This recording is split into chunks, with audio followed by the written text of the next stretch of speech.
Gentlemen, excellent to be back with you on MGTOW Money. Today's topic, the last time this happened, catastrophe. Before we get to that, thanks to the ongoing support from the Patreon investors in this channel. And welcome Frank, the newest member of the MGTOW Money army of Patreon investors. Thank you, Frank, for supporting this channel. Men, as always, I also want to thank the PayPal and Bitcoin supporters of this channel. Thank you guys. I really appreciate the respect you're showing for me and for this channel and what I'm attempting to do. Stress that word, attempting. All right, on to today's topic. The last time this happened, catastrophe. Think back, men, 13 years ago at this time. It's spring 2006. It's a beautiful day. The economy's going great. Everything's booming, right? Everything's just going fantastic. Worldwide, everything is looking fantastic. It's a new era. It's a new world. We're engaged in this permanent plateau of prosperity where everything is going to go great well into the future. Oops. What happens 18 months later? We literally hit a tipping point and we fall into ultimately one of the most serious worldwide crises from an economic standpoint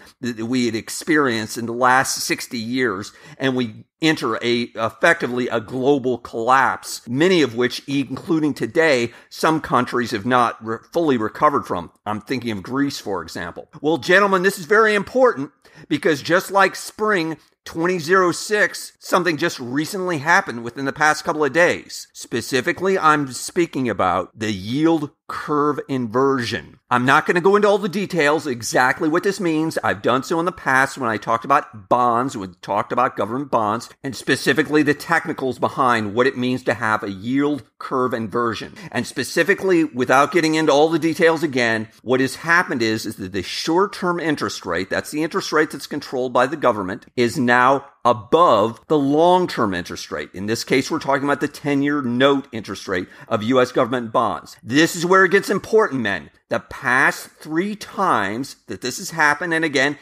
as most recently as 2006, on those 3 times, guess what? The entire economy, and I'm including the world economy, has fallen into a recession. And specifically, this is where it's going to get important and how it applies to your life. I'm going to give you 3 big reasons why you need to start preparing yourself for what I perceive and what many think is going to be a very difficult upcoming recession and economic decline. Specifically, 1, you need to start stockpiling an emergency fund.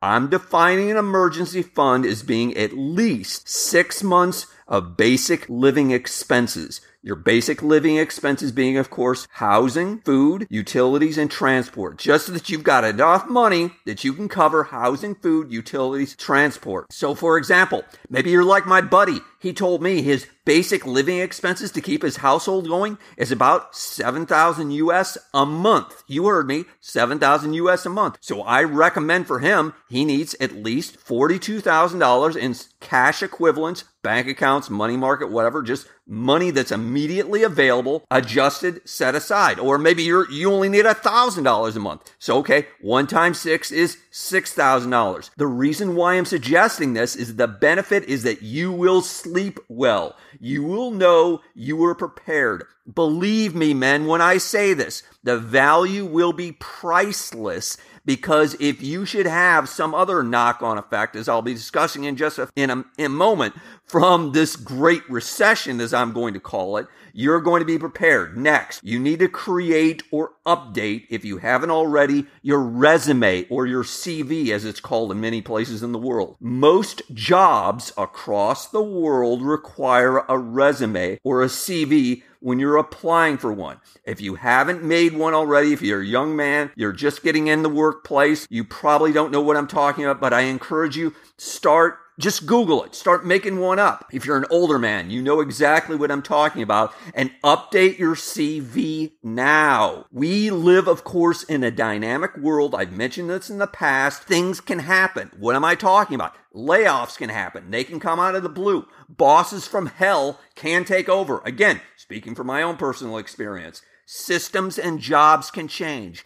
I don't care how much you say you love your job today. Guess what? Your job can do a 180 tomorrow. Again, I'm speaking from 20 plus years of a white collar office drone person, and it especially can change during bad economic times. You need to start preparing. Just get on the internet now. Start getting your resume put together if you haven't already, or at least updating it.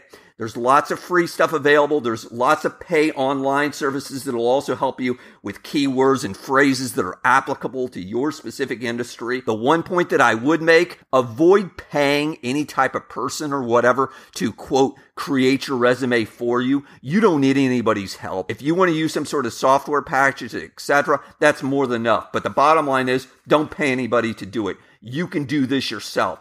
Set aside a few hours and do it. Next, this is huge. Make a plan B now. Imagine this. You just walked into your job tomorrow and they said, well, hey, we're shutting down, or your job is gone. You've been eliminated. Whatever. The bottom line is they don't want you there. Don't be like the guy that I've seen in my past who starts bawling his eyes out. Don't be the 45-year-old man who's cursing and panicking and thinking, oh my God, what am I going to do? You want to be the person instead who's saying, okay, I'm going to activate my plan B. You want to have in the back of your mind, hey, okay, I'm going to deal with this. And furthermore, hey, what kind of severance are they going to give me here? You need to look at this as a positive thing. You need to start playing scenarios in your mind today, right now, where you're going to go tomorrow. If tomorrow, when you walk into your office or job or whatever at 9 o'clock and they say, hey, you're gone, we're having to make changes, whatever, we've got to quote unquote right size, etc. You need to start thinking about alternatives, about what you can do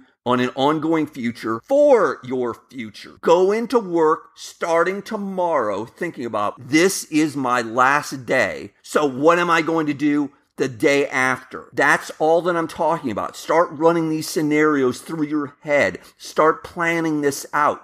Don't let yourself be caught like a deer in the headlights where you don't know what you're going to do.